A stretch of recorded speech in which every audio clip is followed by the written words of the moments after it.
दोस्तों, आज की वीडियो में हमारी कहानी है 72 साल पहले की, जब एयर इंडिया 245 माउंट बैलेंस के बर्फीली पर्वतों में कहीं क्रैश हो गया था। उस समय जो हादसा हुआ था उसमें कई लोगों ने अपनी जान गंवा दी थी। लेकिन यहाँ सबसे बड़ा ट्विस्ट तो ये है कि कुछ साल बाद ही इजिप्ट में रहने वाला एक छोटा सा परिवार, जिन्होंने उसी हादसे में अपने बेटे को खोया था, उनके घर एक चिट्ठी आई। उस चिट्ठी को देखकर हर कोई हैरान रह गया, क्योंकि वो चिट्ठी उनके बेटे की थी, जिसकी उस प्लेन क्रैश में मौत हो गई थी। सेम हैंडराइटिंग और वही लिखने का अंदाज देखकर हर कोई हैरान रह गया। एक चिट्ठी के बाद वैसी कई चिट्ठियां आने लगी जैसे उनका बेटा अभी भी जिंदा था। पर पूरा मामला क्या था और कैसे मरने के बाद उस लड़के ने की चिट्ठियां उसके परिवार वालों को मिलने लगी थी, आइए जानते हैं इन्हीं सवालों के जवाब इस वीडियो में। आज से करीब 72 साल पहले 3 नवंबर 1950 का वो दिन, जब एयर इंडिया 245 सहारा इंटरनेशनल बंबई से उड़ान भरती है। सहारा एयरपोर्ट 1999 से पहले मुंबई में हुआ करता था और फिर 1999 में इसका नाम बदलकर छत्रपति शिवाजी महाराज इंटरनेशनल एयरपोर्ट रख दिया गया। जैसे 1995 में बंबई को मुंबई में बदल दिया गया, तो इस तरह प्लेन ने सहारा एयरपोर्ट से उड़ान भरी थी, जिसमें 40 पैसेंजर के साथ 8 क्रू मेंबर भी थे।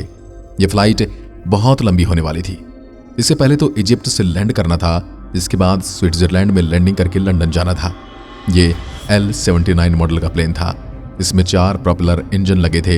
देखने में भले ही आपको ये प्लेन काफी पुराना लग सकता है, लेकिन उस समय का ये सबसे आधुनिक प्लेन था। अब प्लेन मुंबई से कायरो इंटरनेशनल एयरपोर्ट लंदन की तरफ जाने लगा। धीरे धीरे मौसम ने रंग बदलना शुरू किया और खराब मौसम के चलते अपने सफर के दौरान प्लेन को फ्रांस के ऊपर से उड़ान भरते हुए माउंट ब्लेन हिल को पार करना था। ATC लगातार प्लेन को गाइड कर रहे थे, लेकिन अचानक से उनका संपर्क एयर इंडिया फ्लाइट 245 से कट गया। ऐसा तब होता है जब टावर से प्लेन दूर चला जाता है, लेकिन चंद मिनटों में एक बार फिर से प्लेन से संपर्क हो जाता है।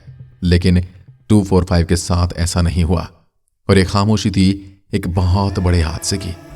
लगभग 1 घंटे तक ATC इंतजार में रहेगी, शायद अब प्लेन से संपर्क हो जाए, लेकिन ऐसा हुआ नहीं।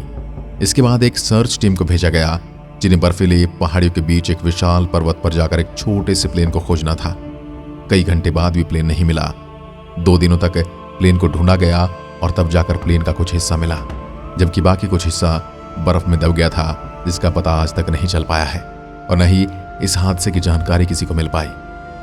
दोस्तों, 1950 ये वो दौर था जब हम आज जितने आधुनिक नहीं थे और पायलट ने भी तब ATC को किसी तरह का मैकेनिकल फेलियर या फिर किसी तरह की इमरजेंसी कॉल तक नहीं की थी, जिससे हम ये अंदाजा लगा सकें कि उस प्लेन में कोई खराबी रही होगी। हाँ, इस बात से हम नहीं मुकर सकते कि जब मौसम खराब जरूर था और तब प्लेन करीब 15,340 फीट हील से टकराया था। अब अगर प्लेन में कोई टेक्नोलॉजी खराबी थी तो ये आराम से उस हील को पार कर सकता था, लेकिन ऐसा हुआ नहीं। आखिर वहां पर हुआ क्या था, ये आज भी रहस्य ही बना हुआ था। अब यहाँ एक बात ये सोचने वाले कि प्लेन डगमगाते हुए नीचे की तरफ नहीं आया, बल्कि वो पहले से भी ज्यादा ऊंचाई पर था। लेकिन पायलट इस बात से अनजान थे और उन्हें लग रहा था कि हम पर्वत के ऊपर से उड़ रहे हैं और चारों तरफ बादल होने की वजह से पायलट आगे की तरफ आने वाली हिल्स को नहीं देख पाए होंगे। 1950 में आज के जैसे advance GPS flight chart navigation system नहीं थे। उन दिनों तो प्लेन्स में अल्टीमीटर का इस्तेमाल करके प्लेन के एल्टीट्यूड का पता लगाया जाता था और खराब मौसम और उबड़ खाबड़ पर्वतों के बीच ये अल्टीमीटर पल्स रीडिंग देने लगता है और बादलों के बीच सफेद बर्फीले पर्वत भी आसानी से दिखाई नहीं देते। जब तक ये दिखाई देता है तब तक बहुत देर हो जाती है। अब ऐसा भी हो सकता है एयर इंडिया 245 के साथ भी कुछ ऐसा ही हुआ होगा। आज ये प्लेन माउंट ब्लेंस हिल के ऊपर से उड़ान भरती है, लेकिन आज इस तरह के हादसे देखने को नहीं मिलते। लेकिन आज primary surveillance radar, secondary surveillance radar, GPS और ढेर सारे सैटेलाइट लगातार प्लेन पर नजर बनाए रखते हैं। इनमें लगा हुआ वेदर रडार एक्यूरेसी से सारा इंफॉर्मेशन पायलट को प्रोवाइड करवाता है। इन सारे सटीक जानकारी के बाद ऐसे हादसों का होना टाला जा सकता है। इसके साथ ही पायलट के पास एक चार्ट होता है, जिसमें एरिया का हर एक नक्शा होता है और सिल के ऊपर से अगर प्लेन गुजरे तो वो कितनी ऊंचाई पर उड़ेगा, ये सारा इंफॉर्मेशन पायलट के पास पहले से होता है, जिसकी वजह से ऐसे हादसे हमें कम ही देखने को मिलते हैं या देखने को मिलते ही नहीं।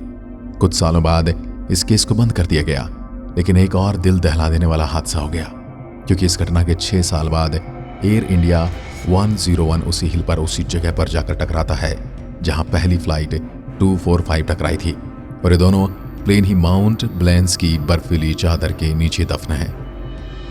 फिर दिन गुजरे और साल बीत गए, जिसके बाद बर्फ पिघलना शुरू हुई और इस पर्वत का मलबा बाहर आने लगा। अब कभी प्लेन का इंजन मिलता तो कभी टूटा हुआ प्लेन का कोई हिस्सा। और इसी तरह 1978 में फ्रांस के पुलिस वाले को एक चिट्ठियों का बंडल मिला, जो कि फ्लाइट 245 में बैठे एक पैसेंजर की थी, जो कि 28 साल पहले प्लेन क्रैश में मारा गया था, लेकिन बर्फ में उसकी चिट्ठियां अभी भी सही सलामत थी। इसलिए उस ऑफिसर ने यह डिसीजन लिया कि उन सारी चिट्ठियों को पोस्ट करेगा, जिसके बाद उसने 55 चिट्ठियों को पोस्ट किया। अब जैसे ही वो चिट्ठियां उस पैसेंजर के घर आने लगी तो हर कोई उन्हें देखकर हैरान रह गया। सबको लग रहा था जैसे कोई मरने के बाद भी चिट्ठियां भेज सकता है। हालांकि कुछ समय बाद उन्हें पता चल गया कि कोई और उन चिट्ठियों को उनके पास भेज रहा था। बर्फीली चादरों में कभी किसी इंडियन की बॉडी मिली तो कभी इंडियन न्यूज़पेपर मिला। इतना ही नहीं, भारत का सीक्रेट डॉक्यूमेंट भी मिला। और अब न जाने कितने राज दफन हैं इन बर्फीली चादरों के नीचे, कितनी ही चिट्ठियां दफन हैं, कितने ही सपने दफन हैं, और न जाने कितने लोगों का इंतजार दफन है। कोई अपने परिवार के सदस्य को, कोई अपने पापा को, तो कोई अपने बेटे को इस हादसे में खो चुका। बरसों तक उनके आने का इंतजार करता रहा, पर वो कभी लौट कर नहीं आए। आज की वीडियो में बस इतना ही। धन्यवाद।